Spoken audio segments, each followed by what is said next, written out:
It is always game day in Cleveland. He's Daryl Ruiter. I'm Andy Baskin. Brought to you by our good friends at Bryant and Smiley One, Northeast Ohio's premier heating and cooling service. All right, Daryl. Woohoo! 27-3. What a game. Probably the best game Deshaun Watson's played as a member of the Cleveland Browns. Not only that, but a dominating performance by the Browns on both sides of the football for all intents and purposes. I can't remember a 3-game stretch in which the Browns defense has been as dominating as they've been, and I expect this is going to be a theme going forward. This is not just a little bit of a, hey, they had a great day at the office. This is what this defense is, and it's led by 95 Myles Garrett. He was absolutely incredible. He basically treated Ryan Tannehill like a punching bag Sunday afternoon. So domination, Deshaun, great. Myles Garrett, great. Offense, once they got their mojo going, little rocky to start off there in the first quarter, but once they got their mojo going in the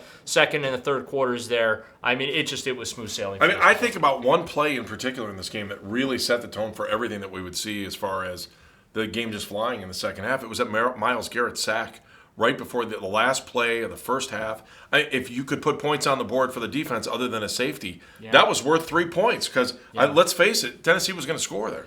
Yeah, they were, and for the Browns to come out of that without giving up any points right before half, because at worst you're thinking in your head, well, field goal. You know, if we can hold them to 3, you're feeling pretty good about that. And then Garrett, because Tennessee had burned through their timeouts, comes up with that sack to end the half, and then Tennessee has to go into the locker room completely deflated because they came away with nothing to show for that drive, and that was one of the rare instances where they moved the football a little bit on this defense. And not only that sack, but Garrett with the strip sack as well.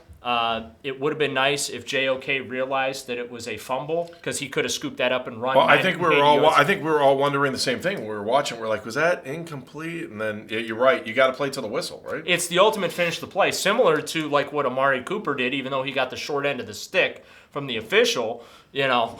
Run into the end zone. He wasn't anywhere near out of bounds, but I think you have to finish plays, and that was a rare instance, a very rare instance. And Jim Schwartz, it was a great performance by the defense. But you know what coaches do? They always find the littlest thing, and they will pick at it like a scab. And I guarantee you, Jim Schwartz is going to go in the film room. They're going to watch that strip sack from Myles Garrett, and they're going to be all over people for not finishing that play because it allowed Derrick Henry to fall on the loose football and allowed Tennessee to retain possession. And again, that could have been a big play going the other way. So I got a little wisdom for you. If you can't find something wrong, you're not going to have a job as a coach or a boss. Right? That's true in the workplace, too. Your boss has got to find something wrong. Otherwise, they can just tell you good things. Wow, right. I don't know where that would come from. I'm just kidding when it comes to our boss, especially. Anyway, Daryl, this game itself, I find so many things that are rewarding, I think, for this team, especially their ability to turn the page after Monday night as quick as they did. And I think that was super important. We heard Kevin Stefanski talk about that after the game, that once they walked in the door on Tuesday, they knew they had to let Monday go, and they got the right focus. A lot of times you could see a team just absolutely die after a game like that, but the Browns didn't, and then you go back to the defense setting the tone. How many plays from scrimmage have these 3 teams seen that they played against been in the red zone? 2, 3 plays. We saw them today. That was it. They went 2 weeks without that. Let Pittsburgh on Monday night didn't have a play inside the 30. Yeah, it's truly amazing to watch this defense. Every game they get a little bit better, and they weren't 100% healthy today either. No, and what is fun to watch about them is, you're right, the adversity. I mean, look at the Deshaun Watson throw. I have never in my life seen a quarterback throw a football 16 yards behind the line of scrimmage. Elijah Moore's there, basically has to just cover it just to preserve the possession.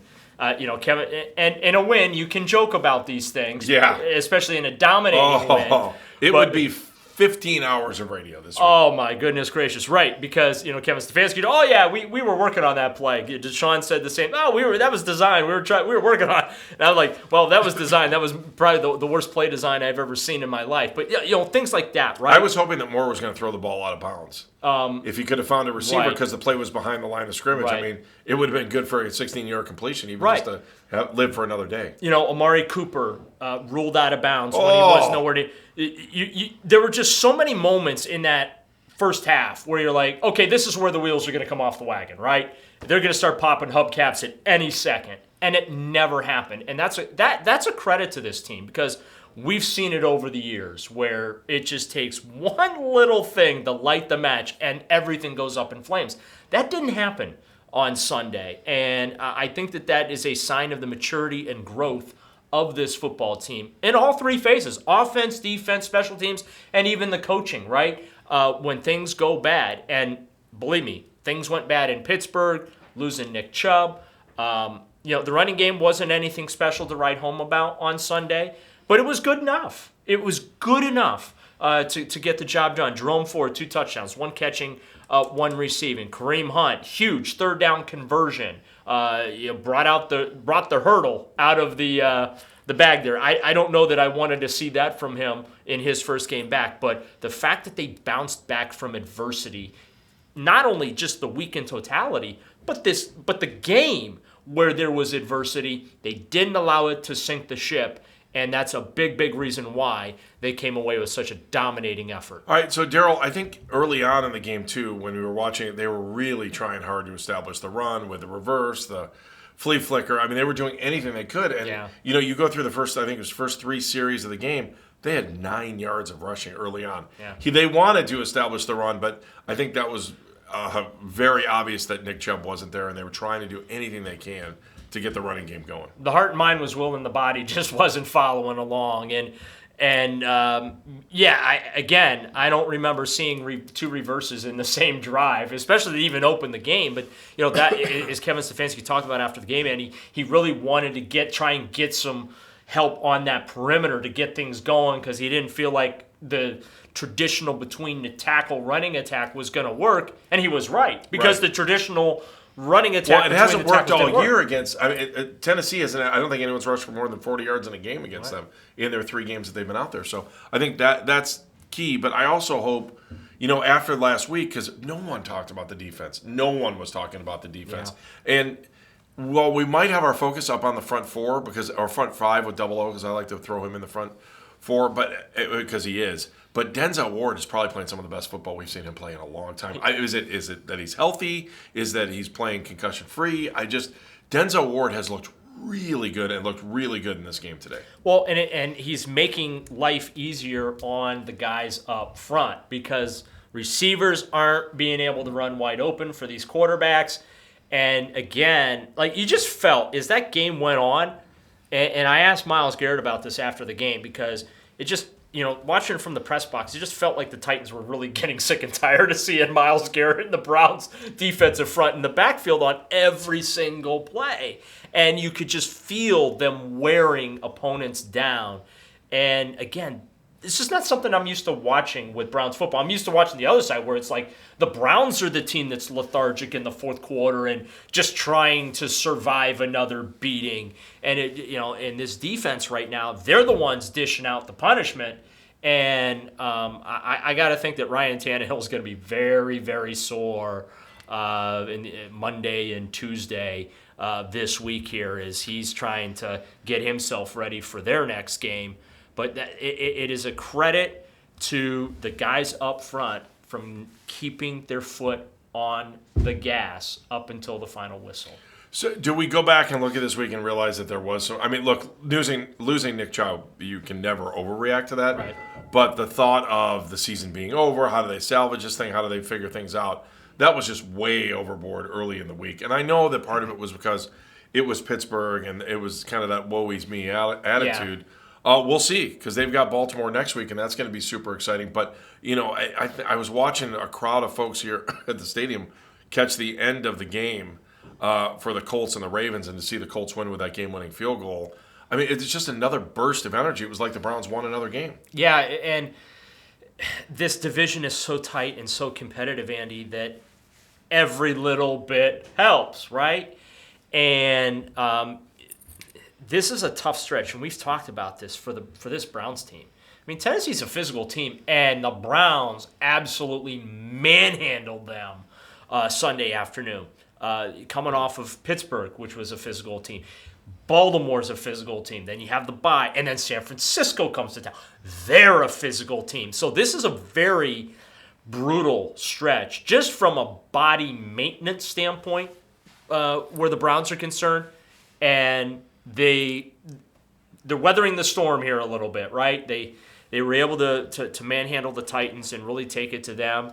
Baltimore's going to come in a bad mood. You know that, right? But they have to come in. I think that's the key. They have to come here. And what was it, 52-6 or something like that in the first two games? The Browns are outscoring their opponents here in this building. And we've left a lot. The Browns have left a lot of points on the board. A lot of points. Well, they had 7 points taken away from them Sunday. It was not one of the greater officiating games that we've ever seen. Actually, it was 4 points. I have to, because they got the field goal out of the drive. But like Who knows? They could have hit the conversion. Let's call it 5 and call it a day. That's a call that just can't happen. I don't know how.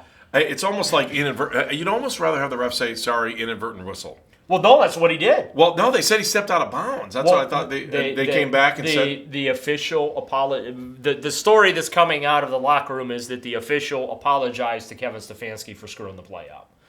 Yes, the officials are human, but still, that's a play that he wasn't even close to being out of bounds. And talking to Amari Cooper after the game, and the ref was standing right there. And there were 3 plays involving Amari Cooper. There was that one, and then on the very next play, it should have been a pass interference or holding penalty in the end zone that didn't get called, and Cooper's just throwing his hands up like, the hell is going on here?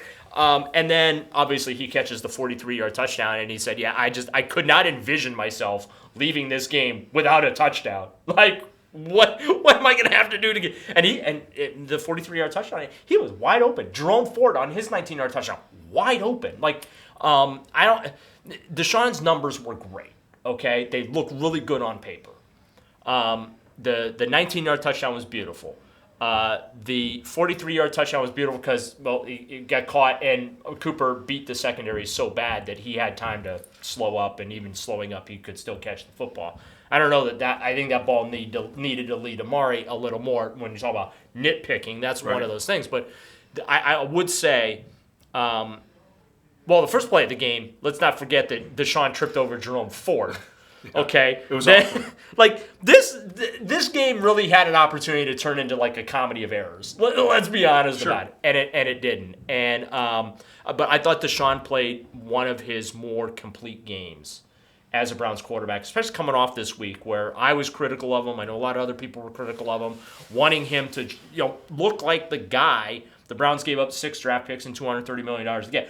I think we got to see that Sunday afternoon from him. 289 yards passing. Dorian Thompson-Robinson got to come in and do a little mop-up duty. Honestly, I would have left him in to complete one pass for 11 yards so he could say he threw for 300 yards. Then I would have pulled him off the field just to really round out that number. But I really, if you thought Mike Vrabel was a classless coach and you hated Tennessee, you would do that. Right. Yeah, that's doing things the right way. Yes. There are a few other coaches in the NFL. I absolutely would have done that too. Mike Vrabel's not one of them. He's one of the good guys in the National Football League, and maybe he ends up coaching Ohio State someday. But anyway, so... Wait, do you really want to walk down this road after Ryan Day is... No. Okay, 18-1 against top 25 teams on the road. I was making a joke. Okay. It was a joke. We're allowed to joke. I know you were joking. I hear it. When the Browns win by 24, the comedy can fly. And Ohio State wins at the buzzer. Or actually, if the Browns lose by 24, the comedy can fly.